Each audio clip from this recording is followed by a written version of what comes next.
Miller times की खास खबरों में आप सभी का स्वागत है।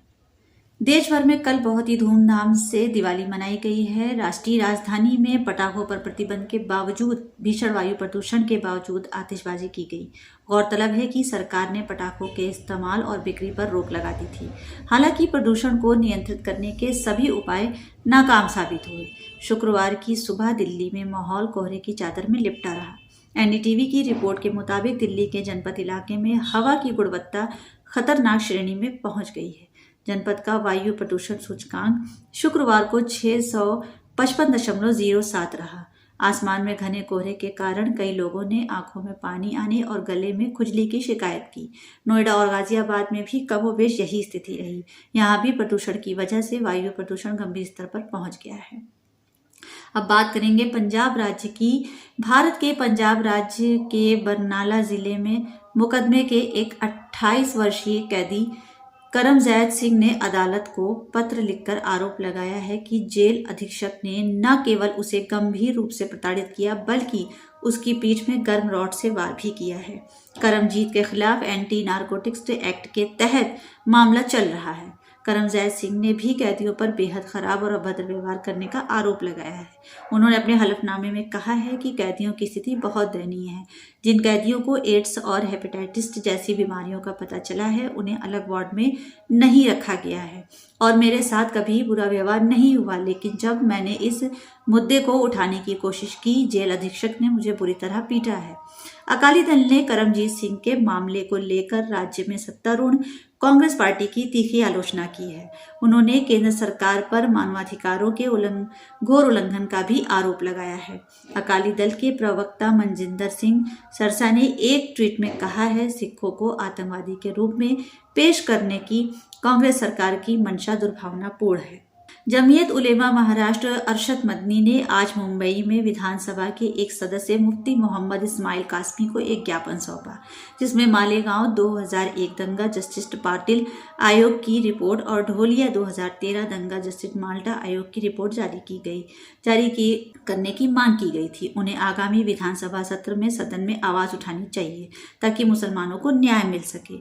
जमीयत उलेमा महाराष्ट्र के महासचिव मौलाना अलीमुल्ला कासमी और कानूनी सहायता समिति के प्रमुख गुलजार आजमी ने मुफ्ती मोहम्मद इस्माइल कासमी सदस्य विधानसभा मजलिस इत्तेहाद मुस्लिमीन मालेगांव को 2 पेज का ज्ञापन सौंपा। मालेगांव और ढोलिया का दौरा करने के लिए मैं सरकार से संपर्क करना चाहता हूं कि सांप्रदायिक दंगों की जांच करने वाले आयोग की रिपोर्ट को प्रकाश में लाया जाए और इस महत्वपूर्ण मुद्दे को सदन के अन्य सदस्यों के साथ दिसंबर में होने वाले विधानसभा सत्र में उठाया जाए। प्रधानमंत्री नरेंद्र मोदी के केदारनाथ दौरे से ठीक 2 दिन पहले देवस्थानम बोर्ड को भंग करने की मांग को लेकर तीर्थ पुरोहितों का गुस्सा फूट पड़ा है। नाराज तीर्थ पुरोहितों ने केदारनाथ में पूर्व मुख्यमंत्री त्रिवेंद्र रावत को मंदिर जाने से रोक दिया। राज्य के कैबिनेट मंत्री धन सिंह रावत और बीजेपी के प्रदेश अध्यक्ष मदन कौशिक का तीर्थ पुरोहितों ने काफी देर तक घेराव किया। गंगोत्री में आंदोलन तेज करते हुए बाजार बंद किए और रैलियां निकाली। तीर्थ पुरोहित बोर्ड के विरोध में 2019 से ही आंदोलन चल रहा है, लेकिन इन दिनों जिस तरह से उन्होंने अपना आपा खोया है उससे सरकार की चिंताएं बढ़ गई हैं। चुनावी वर्ष के कारण बीजेपी के लिए इसे सुलझाना प्राथमिकता होगी। त्रिवेंद्र रावत के नेतृत्व वाली सरकार ने उत्तराखंड चारधाम देवस्थानम प्रबंधन अधिनियम 2019 के तहत एक भारी भरकम बोर्ड का गठन कर 4 धामों के अलावा 51 मंदिरों का प्रबंधन अपने हाथ में ले लिया। सरकार का कहना था कि लगातार बढ़ रही यात्रियों की संख्या और इस क्षेत्र को पर्यटन व तीर्थाटन की दृष्टि से मजबूत करने के उद्देश्य के मद्देनजर सरकार का नियंत्रण जरूरी है। सरकारी नियंत्रण में बोर्ड मंदिरों के रखरखाव और यात्रा के प्रबंधन का काम बेहतर तरीके से करेगा। तब से लेकर अब तक तीर्थ पुरोहितों के अलावा एक बड़ा तबका सरकार के इस फैसले के विरोध में है। उसका कहना है कि सरकार इस बोर्ड के आड़ में उसके हकों को समाप्त करना चाह रही है। समय समय पर वह धरना प्रदर्शन और अनशन के माध्यम से अपना विरोध दर्ज करते रहे हैं। भारत ने पाकिस्तान से अनुरोध किया है कि आम लोगों के हित को देखते हुए गो फर्स्ट की श्रीनगर शारजहां उड़ान को अपने हाईवे क्षेत्र से होकर गुजरने की अनुमति दी जाए। सरकारी अधिकारियों ने बृहस्पतिवार को यह जानकारी दी है। पाकिस्तान ने मंगलवार को श्रीनगर शारजाह उड़ान को अपने हाईवे क्षेत्र का उपयोग नहीं करने दिया था और उसे लंबे वायु मार्ग का इस्तेमाल करने को मजबूर किया था। ऐसे में विमान को गुजरात के ऊपर से होकर संयुक्त अरब अमीरात पहुंचने में देर हुई। गो फर्स्ट को पहले गो एयर के नाम से जाना जाता था और 23 अक्टूबर से इसकी श्रीनगर से शारजाह के बीच उड़ान सेवा शुरू हुई थी, जिसका पिछले महीने कश्मीर में केंद्रीय गृह मंत्री अमित शाह ने उद्घाटन भी किया था। एक सूत्र ने बताया है कि पाकिस्तानी अधिकारियों ने 23, 24, 26 और 28 अक्टूबर को श्रीनगर शारजाह सेक्टर पर गो फर्स्ट उड़ान के परिचालन को मंजूरी दी थी। सूत्रों के अनुसार इसके बाद पाकिस्तान ने उस उड़ान को 31 अक्टूबर से 23 नवंबर की अवधि के लिए मंजूरी को रोक दिया। सूत्र ने कहा कि इस मामले को राजनयिक माध्यमों से तत्काल पाकिस्तान के समक्ष उठाया गया है और हमने पाकिस्तान से अनुरोध किया है कि जिन लोगों ने टिकट बुक करवाए हैं उन आम लोगों के हित को देखते हुए इस उड़ान को पाकिस्तानी हाईवे क्षेत्र से गुजरने की अनुमति दी जाए। ग्लासगो में संयुक्त राष्ट्र जलवायु शिखर सम्मेलन का पहला सप्ताह समाप्त होने वाला है। हालांकि अभी लंबी दूरी तय करनी है। अब तक की प्रगति से थोड़ी उम्मीद बनती है कि 6 साल पहले हुए पेरिस जलवायु समझौता कारगर साबित हो रहा है। दुनिया की कई बड़ी शक्तियों ने इस दशक उत्सर्जन में कटौती के लिए उल्लेखनीय प्रतिबद्धताएं जताई और निवल शून्य उत्सर्जनों की ओर बढ़ने का संकल्प लिया है। कोयले से बिजली का उत्पादन बंद करना, वैश्विक स्तर पर मीथेन उत्सर्जन में कटौती का संकल्प, वनों की कटाई रोकना और नौवहन में निवल शून्य उत्सर्जन संबंधी योजना समेत वैश्विक अर्थव्यवस्था के क्षेत्र में कार्बन का इस्तेमाल कम करने के लिए नए गठबंधनों की भी घोषणा की गई है। देश के अंतरिक्ष विज्ञान इतिहास में 5 नवंबर यानी आज का दिन एक खास उपलब्धि के साथ दर्ज है। भारत ने 5 नवंबर 2013 को अपना पहला मंगलयान सफलतापूर्वक अंतरिक्ष में रवाना किया था। भारतीय अंतरिक्ष अनुसंधान संगठन ने आंध्र प्रदेश के श्रीहरिकोटा स्थित सतीश धवन अंतरिक्ष केंद्र से अपने PSLV के माध्यम से इसे प्रक्षेपित किया और अंतरिक्ष विज्ञान के क्षेत्र में भारत ने एक नया अध्याय लिख दिया। इसके साथ ही भारत मंगल की कक्षा में पहुंचने वाला पहला एशियाई देश और पहले प्रयास में ही वहां पहुंचने वाला दुनिया का पहला देश बना है। सरकारी पेट्रोलियम कंपनियों ने शुक्रवार को पेट्रोल और डीजल की कीमतों में कोई बदलाव नहीं किया, लेकिन केंद्र के बाद कई राज्यों ने इन पर लगने वाले वैट पर कटौती की है। इसके बाद इन राज्यों में पेट्रोल और डीजल की कीमतों में उल्लेखनीय कमी आई है। दिल्ली से सटे उत्तर प्रदेश के नोएडा में पेट्रोल में 5.91 रुपये और डीजल में 30 पैसे की कमी आई है। दिल्ली में शुक्रवार को पेट्रोल की कीमत 103.87 रुपये और डीजल की कीमत 86.67 रुपये है। केंद्र ने दिवाली से एक दिन पहले पेट्रोल डीजल पर सेंट्रल एक्साइज ड्यूटी में कटौती की घोषणा की थी। पेट्रोल पर 5 रुपये प्रति लीटर और डीजल पर 10 रुपये की कटौती हुई थी।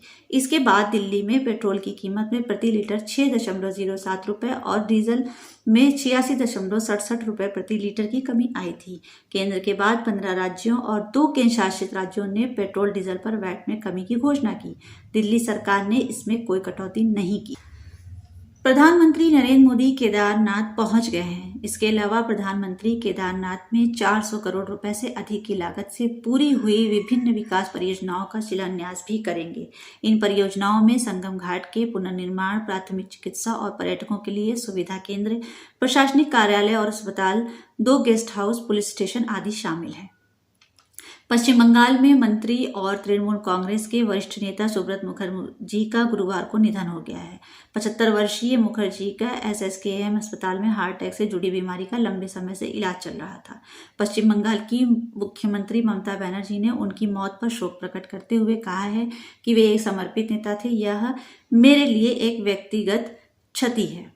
आज के लिए बस इतना ही। मिलर टाइम से आप सुन रहे थे मासूमा सिद्दीकी। हम लेकर आ रहे हैं डिबेट का नया प्रोग्राम देश के साथ, जहां होगी हर अहम मुद्दे पर बात। कोई हंगामा नहीं, शोर शराबा नहीं, टीवी चैनलों की तरह लड़ाई झगड़ा नहीं और ना हाथापाई। देश के साथ में हम बात करेंगे मुल्क के बुनियादी इशूज़ पर, इंसानी हुकूक पर, आलम इस्लाम के मसाइल पर, अक़लियतों, दलितों और आदिवासियों के साथ होने वाले जुल्म पर और उन तमाम इशूज़ पर जिससे मेन स्ट्रीम मीडिया में जगह नहीं दी जाती है।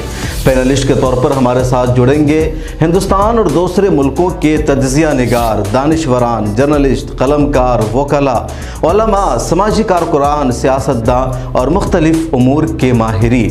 संजीदा गुफ्तगू, बावकार अंदाज, पुरसुकून माहौल और सिर्फ मुद्दे पर बात। मिल्लत टाइम्स के प्रोग्राम की होगी यही ख़ास पहचान। मिल्लत टाइम्स के यूट्यूब, फेसबुक, ट्विटर और दूसरे प्लेटफॉर्म पर देखिए एक साथ लाइव, सोमवार से जुमा तक रात 8 बजे मेरे साथ यानी शम्स तबरेज़ कासमी के साथ।